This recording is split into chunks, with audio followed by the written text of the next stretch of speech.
Hey everybody, it's Stophers, and right now we're playing Always the Same Blue Sky.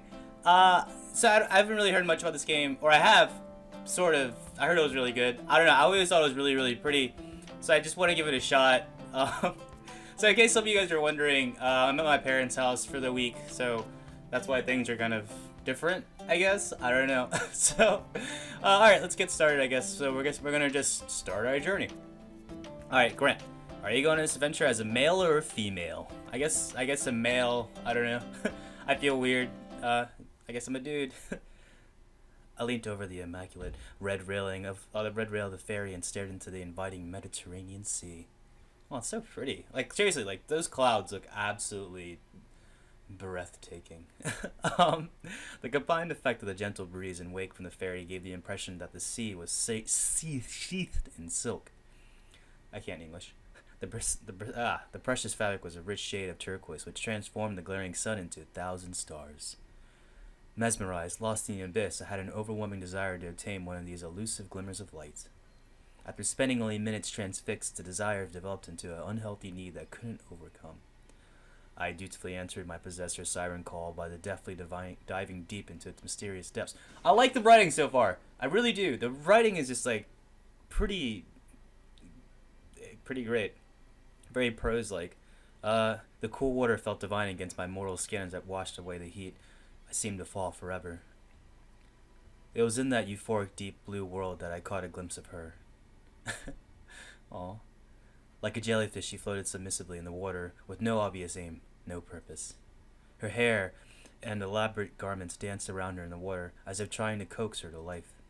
It worked. Although she remained unmoving, she acknowledged my presence with a smile. Aw. I smiled back and reached out towards towards my eyes. I instantly felt every muscle in my body relax. As she did this, the sea green filter that tinted this second world became more apparent, along with the shimmer of the distant sun. I wondered if this was the result of her using some sort of heavenly force, or merely the depletion of my sanity. The glistening of her flowing hair became more prominent as my vision blurred. It was all I could focus on as my consciousness ebbed away. Wow. I awoke sharply, upright and panting heavily. I blinked, allowing a few seconds for reality to take over. Sorry, I feel like I have to like change up my reading style because of the music. I don't know. Okay. Intense dream, I muttered, trying to speed up the process. I guess the last few days have been pretty full on. I collapsed back down and took a minute to take in my new beachside apartment. It felt alien. My eyes watered as I attempted to look past the bright light coming through my window to see what awaited me outside. Bright light? Damn it! I leapt out of bed and rooted frantically through the open suitcase on the floor. Mother Christmas! 9:20 already! College starts in 9 minutes! The alarm must have been muffled.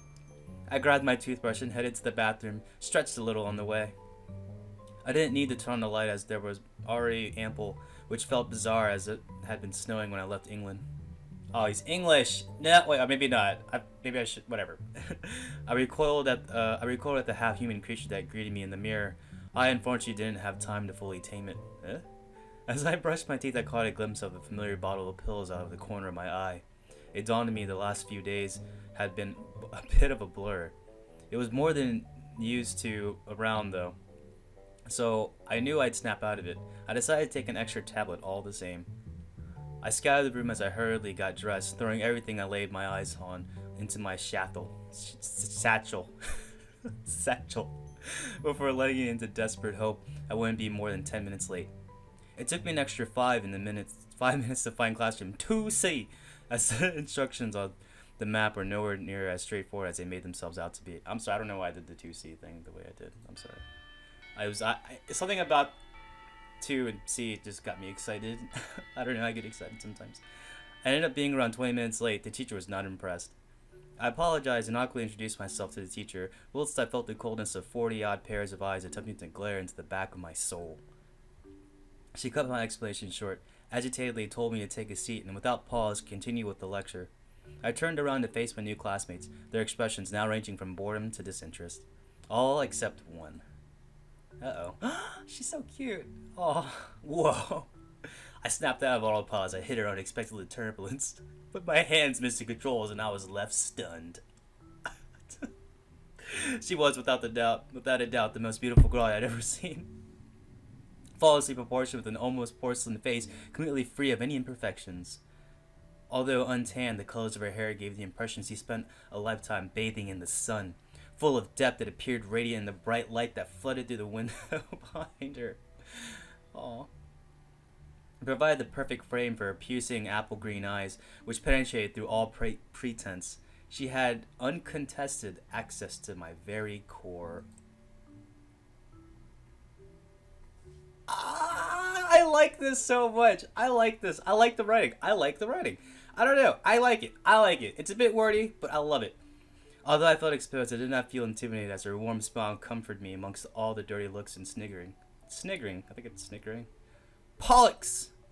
I came crashing back down to reality as I realized I've been standing there gormlessly for a lot longer than could be considered socially appropriate. I felt my face flush as I sheepishly took my place in the last remaining seat, which was, guess where? Right next to her, of course. Terrific. I spent the rest of the day trying to, before I got to nervously grinning whenever I look. I don't know! Let's go to the second one, because that sounds like something I might do. Okay. Okay, good job, class. I expect to see you probably tomorrow, the teacher said, glaring at me once again. Hi, I'm Kira. It's a pleasure to meet you. I don't know, she's gonna have the yes in her. She pushed her hair behind her, revealing the full extent of her smile. Her full attention was focused on me, and this caught me completely off guard. As a result, I reverted to a more primal species, one without the capacity for language. Are you new to the island? That's my girl voice, guys. Deal with it. I'm sorry. Still, nothing. It's not a big place, and I haven't seen you around. Oh. My brain slowly started to click back into life, and I started to start with my name. Is that a lowercase L or an I? I don't know. That's what I mean. No, that's actually a cursor for me to type my name. Okay, my name is Stophers with a Z. Oh, damn, Stophe. Okay, I'm Stophe. Stophe. I bloomed confidently. Yes. Overcompensating for my previous silence. It's great to meet you. Okay, he's gonna do the yes. I just arrived here yesterday, in fact. It was last minute thing, so I think my brain could be lagging a little behind. I scratched the back of my head nervously. I was lucky to find an international college in such a remote place, really. I smiled awkwardly, realizing that I was waffling. Waffling? I guess you weren't from around here. You're from England, right? Oh, God, I knew I got to be English. Oh, I was shocked. How did you know that? Bugger. Your accent. Oh, my accent sucks. Kira said, chuckling a little at my expression. Great. Glad things are picking up. I thought sarcastically. I couldn't help but grin at my own denseness. Oh, why is my text right now? I don't know which is my brain. I tried to work out where she was coming from so I could continue the conversation, but I was baffled. It was obvious she wasn't a local. I had lived in what seemed like every nook and cranny of the globe, yet I've never encountered an accent like hers before. Not that I didn't compliment her perfectly. I'm gonna guess. I planted my tongue firmly at the side of my cheek. I'm gonna take a random stab in the dark and say somewhere in the Netherlands? Knowing full well I was wrong. I couldn't gauge Kira's reaction. Afraid not. I'm not giving up that easily. How about a mysterious, undiscovered island in the Bermuda Triangle? Well then, how could I have gotten here? Very true. You'll never get it. Oh, she's so cool. This is great. I don't know. I'm just getting so giddy right now. Sorry, I'm just like knocking shit over. Okay, Kira said with a chuckle and a glint in her eye. I guess you have to spend some time with me to figure it out. I felt my heart thump. What was this girl doing to me? So on that note, would you like someone to show you around? Well, the place I've discovered so far anyway. Yeah, that'd be great. Don't mind, sure, but... She smiled excitedly. Sure, I'd love to. With that, Kira turned and led the way out of the classroom. Our peers parted as she walked with purpose towards the exit. Aww, I like how they even did that too. Just slowly just trotted her away. I was starting to wonder where the hell Kira was taking me after following her through random side roads and dark alleys for what it must have been for at least half an hour. She would stop occasionally when confronted with more than one path, her gaze flicking wildly between them, before confidently strolling down the one that seemed to lead closest to our point of origin. It was this, coupled with the signpost, which we had passed 4 times previously, that led me to the conclusion that we were going around in circles. I've got the feeling it could be the next left. I left her to it, though. I didn't mind where we were. I was enjoying her company. I'm gonna go with the first one. Observant. Why do you say that? I moved my glance from the signpost behind Kira to her eyes. Intuition. Kira looked dubiously, but didn't question me further as we rounded the corner. What are the people here like then? Island mentality and all that? They're friendly enough, but a little one-dimensional. Outsiders usually have more substance. I was unsure how to take this, but didn't have time to contemplate as Kira had cut herself off with her sharp look to the right. You know what? I'm sure this is where I lost my bracelet the other week. Kira's feet followed her gaze diligently down the side road, her eyes focusing on different points as she described it to me. It's nothing extravagant, just a chain with shells attached to it, really. But it meant a lot to me. Scour the floor. Find out more about the bracelet. I want to find out more. So it holds sentimental value? Each shell belonged to a dear friend of mine. I like carrying a part of them with me. It's a shame to have lost it, but could you ask them to send you replacements? Kira turned away. That's not an option. I felt a slight stab of pain. Well, I didn't think it was going to lead to that. I just wanted to know what it looked like more so I could probably help her find it easier. I don't know. Let's make sure we find it then. Kira turned back, offering an unconvincing smile. Don't worry, I'm sure it's long gone. Come on, I've got a lot to show you. Ah, bummer. So here we are then, Kira said, turning suddenly at the end of an alley. Our faces were now only inches apart. Ooh, snap. Her relaxed, soothing breath caressed my face. I was too on edge to breathe myself. Breathe myself, I guess. Sure. The town center. As she said this, she leant to one side, examining my expression. I felt the light she had been guarding hit my face. I was greeted with a bustling, charming, pretty town center, modern yet quaint. She giggled, and I realized she had expected my slightly stunned reaction. I love this town. There's always a really good atmosphere. Would you like to see some of my favorite stores? Yeah, sure. I said, smiling at her enthusiasm.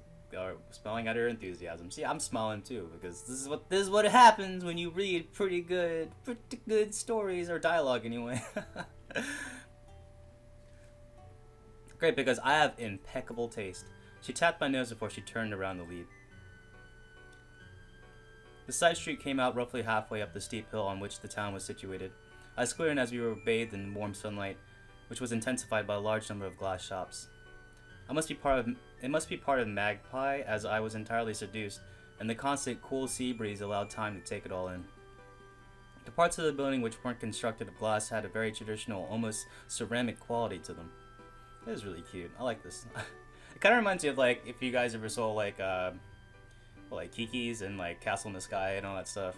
Man, it's just, I don't know. I like those kind of like really European-esque kind of towns. Anyway, Kira's pace had mellowed quite drastically from the when she had been accustomed to, which only served to exasperate the relaxing air the town already secreted. We casually meandered, with Kira stopping and explaining why she liked one quirky shop after the next. Biffy Bakery was established almost 150 years ago and quickly became famous for its fruit cupcake. I spend way too much time here. Sad face. All the clothes here are imported from France. The shop's always full, but no one ever buys anything. Sideways face. I actually have no idea what this shop is. I could only recall actually going into 2 stores, but even that seemed excessive, as Kira had given me a detailed overview of their contents and the history beforehand. Some of them seemed far too dramatic and unrealistic to actually be believable, such as the story behind her favorite shop, which sold exquisite glassware. Apparently the shopkeeper's husband had gone out to sea before a ferocious storm one night and never returned. Every evening the widow took a glass lamp to the shore, faithfully awaiting for her husband's return, but always left disappointed. Until exactly 3 months after his disappearance, when an exquisite golden glass starfish washed up by her feet. She took this as a message from her husband, and as inspiration to learn the craft, she opened a humble store hoping that he would one day hear tell of it all, and return to her. I guess it's a happy coincidence that she seemed to be doing pretty damn well out of it there, where quite a few people gathered outside, which was unsurprising really. The shop itself stood out a mile over its competitors. Even though the sun was beginning to set, the shop still sparkled wildly. The front display was filled to the brim with colored glass, which seemed intent on conquering the full spectrum. It really was mesmerizing. This is my favorite piece, Kira said, breaking the spell cast by pointing at dazzling glass dolphin jumping out of a green-colored sea. Yowza. She was leaning in, fixated on it, Her face didn't show it, but I'm sure I saw a shade of sadness in her eyes. She turned to face me, smiling warmly. Do you like milkshakes? Hell yeah! I'm lactose intolerant. Why can't you just like combine both those two sentences? Let's go for hell yeah. Mind reader. A milkshake is exactly what I need to help me deal with this heat. Let's do it. Aw, just chilling, just drinking a milkshake. Oh, I like her knee highs. Fuck. Okay, sorry. The place is called Moo Moo Shake. Oh, this is so awesome. Okay, so I think I'm gonna end the episode here, but we're definitely gonna keep playing this, keep continuing this. I love this story so far, and I love just the art style. It is really, really amazing, and I think everyone should definitely check it out. I know there might be like a free version out there or whatever. I decided to get this on Steam to support folks, and it's just a really fun game. So, yeah, I'll see you guys in the next episode. Hey everyone, it's Stophers, and thanks again for watching part 1 of Always the Same Blue Sky. Now, this is so pretty, and I just like the direction it's going in right now, and I don't know, I'm kind of scared and hesitant all at the same time, but please stick by. If you like what you saw, please subscribe, please watch, and I'll see you guys later. Peace!